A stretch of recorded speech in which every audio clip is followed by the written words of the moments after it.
Student Ram Ram Saran है। हम कर रहे हैं बीएड का सब्जेक्ट है क्रिएटिव एंड इंक्लूसिव स्कूल। ठीक है, ये भाई बीएड का आप देख लेना, आपके फर्स्ट ईयर में या सेकंड ईयर में, और आप अपनी सिलेबस के अकॉर्डिंग इस टॉपिक को करना। ठीक है, ये बाकी एमडीयू और केयूके की सिलेबस में तो है ही है, एमडीयू केयूके और सीआरईएसयू। ठीक है ना।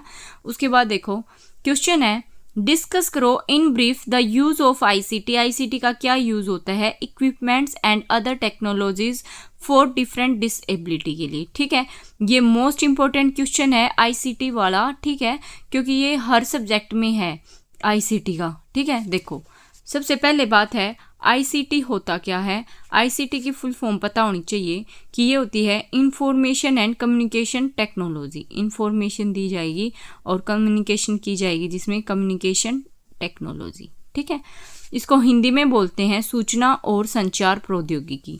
इसका मतलब क्या होता है, देखो भाई जो आईसीटी होता है, जो भी विकलांग स्टूडेंट्स होते हैं, ठीक है, विकलांग जो स्टूडेंट्स हैं उनके लिए ये एक तरीके से मान लो बहुत ही बढ़िया चीज़ है कि वे इनके सारे जो है ना पढ़ पाओ हैं। ठीक है ना, उन्हें ईजी लगता है, उन्हें डिफ़िकल्टी उनकी कम हो जावे है। ठीक है, तो विभिन्न विकलांगताओं वाले व्यक्तियों के लिए जो सूचना और संचार प्रौद्योगिकी है, इंफॉर्मेशन एंड कम्युनिकेशन टेक्नोलॉजी है, जो उसमें जो है उपकरणों जो डिवाइसेस होते हैं और अन्य प्रौद्योगिकियों का उपयोग उनके जीवन को बेहतर बनाने में महत्वपूर्ण भूमिका निभाता है।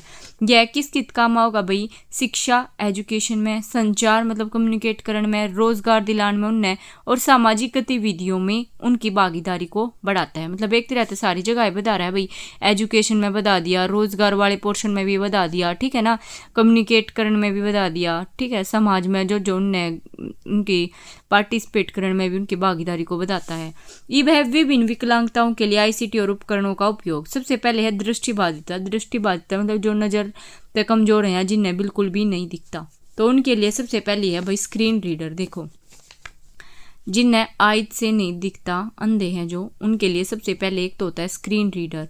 आपने अपने गूगल में भी देखा होगा, कोई भी चीज़ सर्च करोगे ना, उसके साइड में एक माइक सा बना पाया कर जो बोल के बताओगा। ठीक है ना, तो स्क्रीन रीडर क्या होता है, यह सॉफ्टवेयर कंप्यूटर स्क्रीन पर टेक्स्ट को पढ़कर सुनाता है, जिससे दृष्टिबाधित व्यक्ति जो है बिना देखे भी जानकारी प्राप्त कर सकता है। नेक्स्ट है ब्रेल डिस्प्ले। ब्रेल डिस्प्ले जो कि मोस्ट इंपॉर्टेंट है, ब्रेल लिपि बहुत प्राचीन विधि है।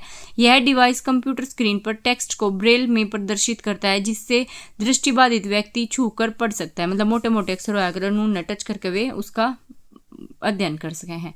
फिर है बड़ी स्क्रीन और उच्च कंट्रास्ट डिस्प्ले। ये डिस्प्ले दृष्टिबाधित लोगों को टेक्स्ट और ग्राफिक्स को देखने में मदद करते हैं। ठीक है, नेक्स्ट है श्रवण बाधिता। श्रवण बाधिता भाई जिन्हें ना सुनता या कम सुने हैं। ठीक है, सबसे पहले है सब टाइटल और ट्रांसक्रिप्ट।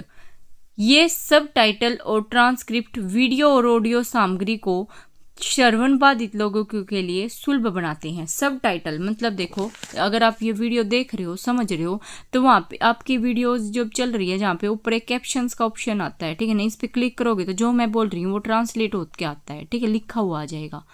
उसके बाद है तो जो सुन नहीं पा रहा तो वो पढ़ तो पाएगा, मतलब हो सके पढ़ रहा है। ठीक है, फिर है विजुअल अलर्ट। ये अलर्ट जैसे कि फ्लैशिंग लाइट्स श्रवण बाधित लोगों को महत्वपूर्ण घटनाओं या सूचनाओं के बारे में सचेत करते हैं। मतलब उनकी आइज का यूज करवाया जाए, एकदम से फ्लैश लगा दी जाओगी जिससे उन्हें कोई भी इंफॉर्मेशन मिल जाओगी।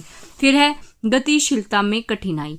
वैकल्पिक इनपुट डिवाइस। वैकल्पिक इनपुट डिवाइस क्या होता है, ये डिवाइस जैसे कि जो हेड पॉइंटर हो गया भाई, आई ट्रैकिंग सिस्टम हो गया, और स्विच उन लोगों को कंप्यूटर और अन्य उपकरणों का उपयोग करने में मदद करते हैं जो वैकल्पिक जो इनपुट डिवाइस होते हैं, जिन्हें माउस या कीबोर्ड उपयोग करने में कठिनाई होती है। ठीक है, तो ये उनके लिए होता है। फिर है रोबोटिक्स और ऑटोमेशन। ये भाई आप हेडिंग ध्यान रखना, अंदर की चीज़ अपने आप लिख लोगे, मैं हर उसमें बताती हूँ। ये तकनीकें उन लोगों को दैनिक गतिविधियों में को करने में मदद करती हैं, ठीक है, जिन्हें गतिशीलता में कठिनाई होती है। रोबोटिक्स और ऑटोमेशन जो होते हैं, जैसे कि घर के काम करना या कार्यालय में काम करना।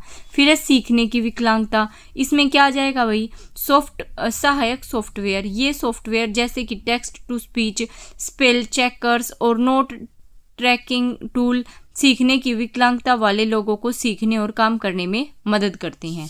नेक्स्ट है विजुअल शेड्यूलर और विजुअल ऑर्गेनाइजर। इसमें क्या होता है, ये उपकरण सीखने की विकलांगता वाले लोगों को संगठित रहने और कार्य को ट्रैक करने में मदद करते हैं, विजुअल वाले।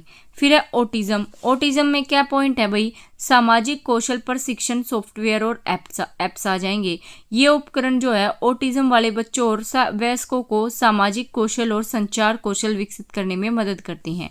नेक्स्ट है संवेदी हस्तक्षेप। ये उपकरण जैसे कि वेटेड वेस्ट्स और वेटेड ब्लैंकेट्स संवेदी अधिभार को प्रबंधित करने में मदद करते हैं। यहाँ निष्कर्ष निकलता है कि जो आईसीटी है, उपकरणों और अन्य प्रौद्योगिकियों का उपयोग जो होता है विकलांग व्यक्तियों के जीवन में महत्वपूर्ण सुधार कर सकता है। यह उनके शिक्षा, संचार, रोजगार और सामाजिक गतिविधियों में अधिक भागीदारी और स्वतंत्रता सुनिश्चित करता है।